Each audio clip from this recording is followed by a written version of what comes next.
Well, I'm so happy to be up here again. We are atop Rocky Face Ridge. We are in North Georgia, and I can't believe I forgot just how beautiful and how commanding this really is and how important it is as it figures into the Atlanta campaign and a whole lot more than that. I'm Gary Edelman. We got Chris White behind the camera. We'll have at least one guest joining us while we're up here on the ridge, and we have lots to talk about, but I need to back up first. If you were to go all the way back to late 1862, you know that there's a battle in Middle Tennessee. That's the Battle of Stones River or Murfreesboro, after which the Union sort of has some nominal control around Murfreesboro, south and east of Nashville. Of course, I think you know that the commander there, a guy named Rosecrans, is going to outflank the Confederates again and again and again in what's called the Tullahoma campaign. That'll push them all the way back past Chattanooga into Georgia. Rosecrans is feeling good, but the Confederate commander, Bragg, gets some reinforcements and lashes back at Rosecrans. That results in the Battle of Chickamauga. After Chickamauga, the troops and the seat of war move in this area over to Chattanooga, and there's going to be fighting there in November of 1863. You know it, Orchard Knob, Missionary Ridge, Lookout Mountain,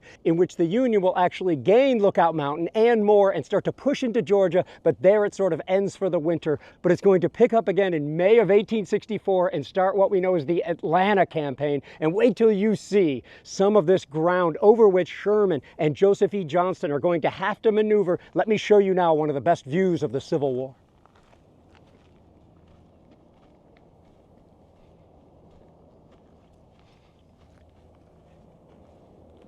If you can look off in the distance, we'll put an arrow up there for you, and you can see the end of Lookout Mountain. Basically, William Tecumseh Sherman has to get from there to here, and then all the way beyond to Atlanta, dozens of miles to our south and east. This is some daunting territory, and for us today, it is absolutely beautiful territory. And it immediately presents troubles for W.T. Sherman. Sherman is going to leave and start this campaign on May 7th, and they're going to start fighting here at Rocky Face Ridge almost immediately on May 8th, 1864. And this fight, we call it Rocky Face Ridge, but it's Dug Gap, it's Mill Creek Gap, which is also known as Buzzard's Roost, and it's Harker's Attack, and it is Potato Hill and Crow Valley. There's all sorts of different fights that make up this whole fight for Rocky Face Ridge, an attempt for Union forces to be able to get around here or keep the Confederates in place. This is Thomas's Army of the Cumberland, while the Union Army of the Tennessee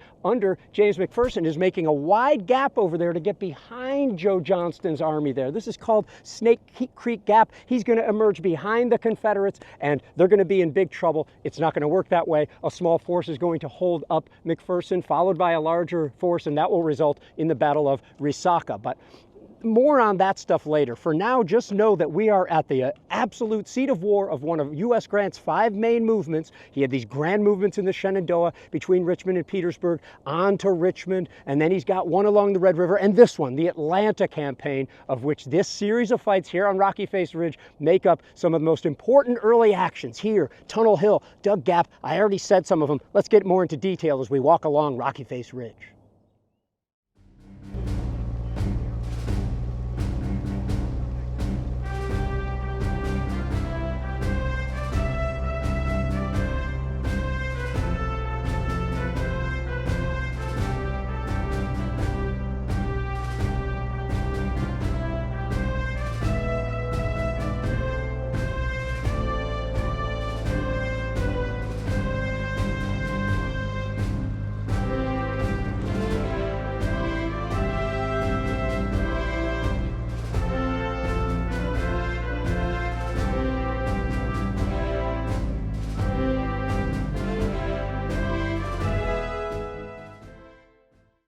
All right, so now we've come the better part of a mile to the north, and we're still not even to the Confederate position. We will get there before long and see the scene of the Union attack, Ohio and Kentucky, maybe some Illinois troops attacking in there too. But first, a few things. We wouldn't even be here on Rocky Face Ridge if it wasn't for you, the members of this organization who, just a couple weeks ago, we asked you to support this effort, and boom, you stepped up, we raised the money, and here Chris White find ourselves here shooting video for you all. So I can't thank you all enough. There's Chris behind the camera hitting it, and specifically my good friend Bill, F, maintain your anonymity, for your generosity in providing the match for this, and then the Georgia Battlefields Association, who gave that last donation to put us way over the top in order to make this happen. I can't thank you all enough.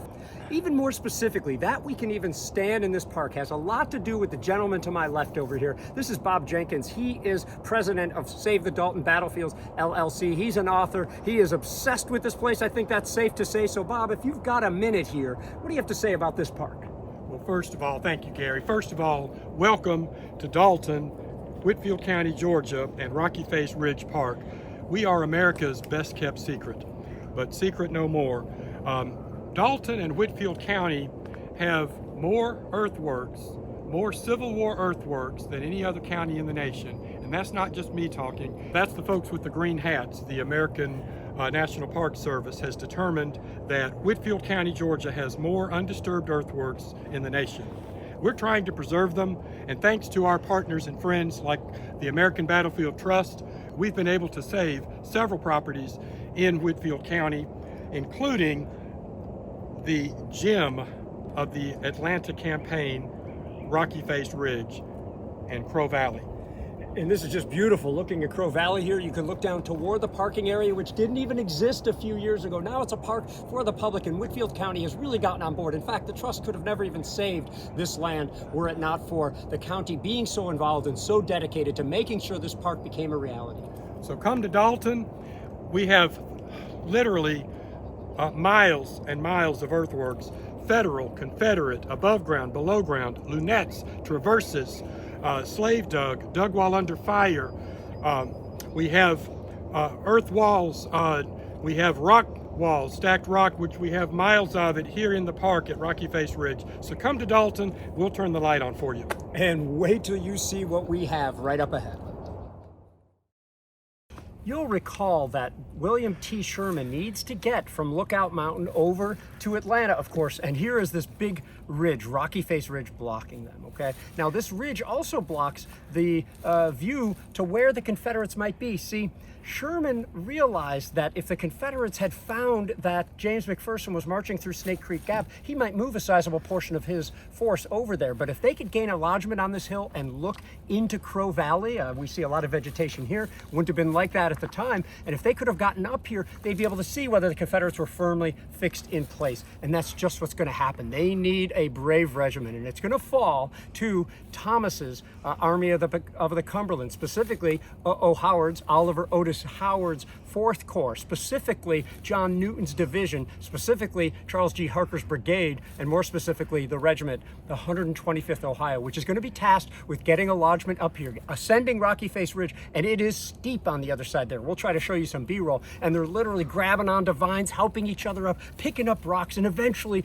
they reach this position, okay? And some of them, along with the other members of the 2,000-man brigade, Harker's brigade, start building these walls like this. They've got other brigades in support. See, Newton was able to put 2 brigades sort of in front and 1 in the rear, so there's a little bit of oomph behind this particular division here. And when the 125th Ohio get up here, they don't just build works, but rather they start walking off in this position right where the cameraman's going to go. And you can imagine the skirmishers of the 125th Ohio moving forward toward the next fight.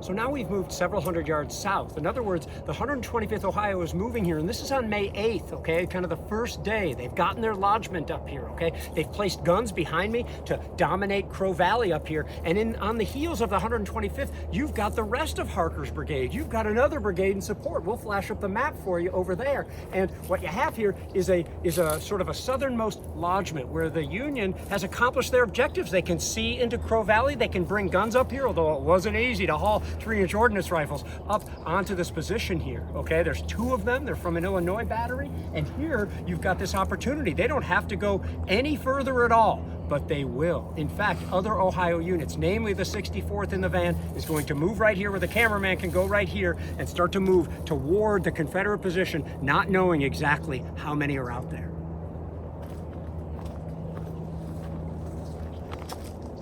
At every step, when they entered this area, they started encountering enemy fire, and we're going to pick this up when we get a little closer.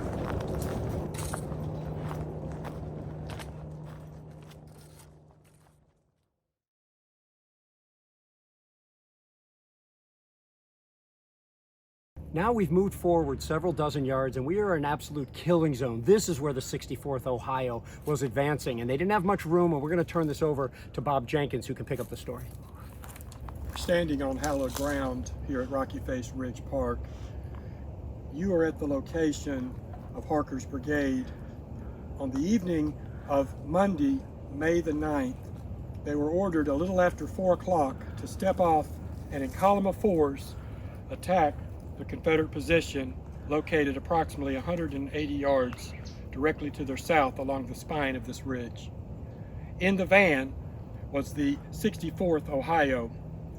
In the span of 15 minutes, 40 would fall, 21 would be killed, and eventually another 53 would be wounded from the lead regiment. Following them was the 3rd Kentucky with the same result. And then following them was the 27th and 74th Illinois and elements of the 79th Illinois.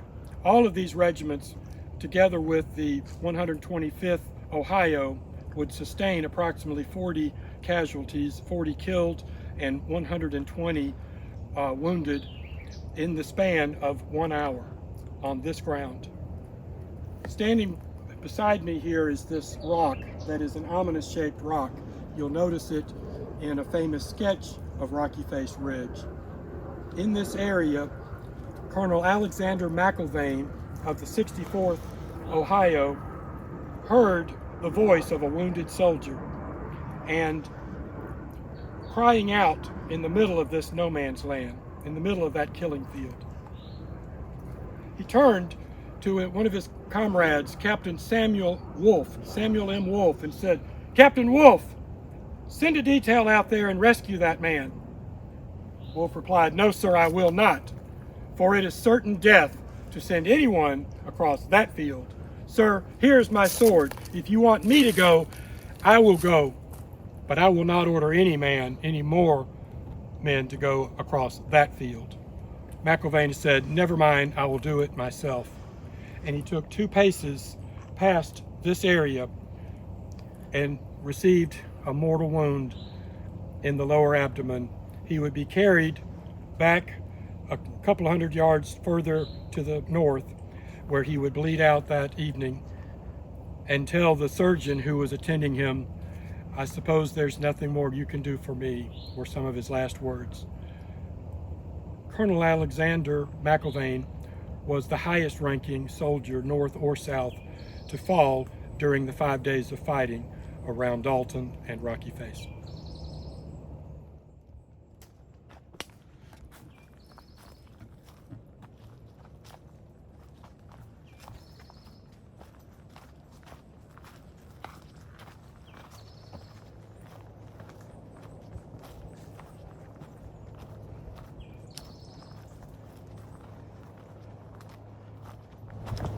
As we turn the corner,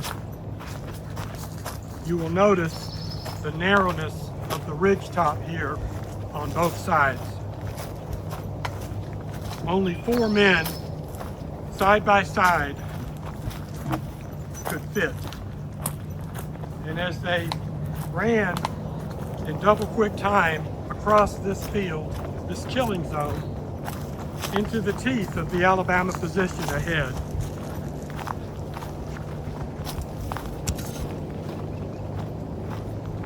some of the men made it as far as 30 steps from the Confederate lines.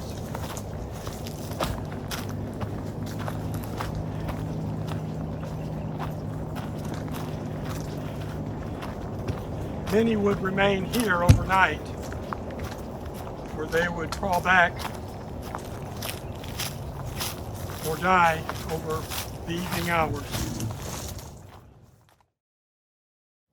They would fall back to Tunnel Hill and into Dogwood Valley, where they would continue to move through the south past Dug Gap and into Snake Creek Gap and joining their comrades under McPherson with the Army of the Tennessee. We are here about 30 feet from the southern position. Looking to your left, you see this palmetto bush, which is somewhat rare in this part of the country. But as you look around, you will see these sprinkled in this area, and it always is a reminder to me of the fallen federal soldiers across this hallowed ground.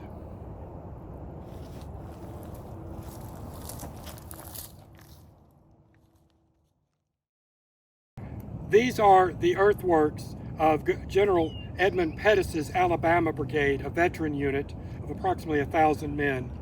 Behind me are the earthworks of Captain Goldwady's Alabama Battery, a 4-gun battery of Napoleon's. Here on the corner, the 30th Alabama, together with the 20th Alabama and the 46th Alabama and other elements, sustained and received the fire from Harker's attack. Now, in this area, while the Federals sustained 150 losses in that hour of fighting on Monday, May 9th, that evening, the entirety of the losses of Pettus's brigade was only approximately 29 men for the 5 days of combat. While they were outnumbered 4-1 with 2 brigades, Harker's and Sherman's brigade, in support of 4,000 men approximately, the 1,000 veterans of General Pettus's Alabama Brigade was able to easily stave off any federal advance further south on Rocky Face Ridge. Thank you, Bob, for that moving storytelling there. In hearing this story, you might think it crazy that the Confederates allowed the Union a lodgment. After all, they were able to get up and look into Crow Valley, accomplish their initial objective. But in the end, it seems like they took up the right position. Take a look at the map we're going to flash up right here. If you look over from the right at Potato Hill, you can see the way the Confederate line sort of bulged out to the north. And even for here, these Alabamians bulged out a little. Imagine them bulging out another half mile, 3/4 of a mile forward. It's not a tenable position. So they were smart to put their soldiers back here. And I like the way that Bob laid this out too. Note that we didn't talk about who they were really facing until we actually got here. And that's some good storytelling there. Now maybe if Chris is willing, he can come and walk up so you can see what Bob was just talking about. He's standing from a difficult position here. As you can see the infantry line, and as Chris moves forward, actually see the artillery line and how close these earthworks demonstrate were the infantry and artillery support stacked up right here, where only 4 men at a time abreast could actually charge across this land here. So what an instructive moment this is. What a great thing it is that Whitfield County, the Trust, and the Georgia Battlefields Association was able to preserve this land so we can come out here, learn these lessons, and tell these stories and walk on this trail today. Thanks to Chris behind the camera. Thanks so much to Bob Jenkins and to Zach here with Whitfield County, who's been getting us up here safely and whatnot. And to all you for watching, supporting this trip, and for supporting battlefield education and preservation.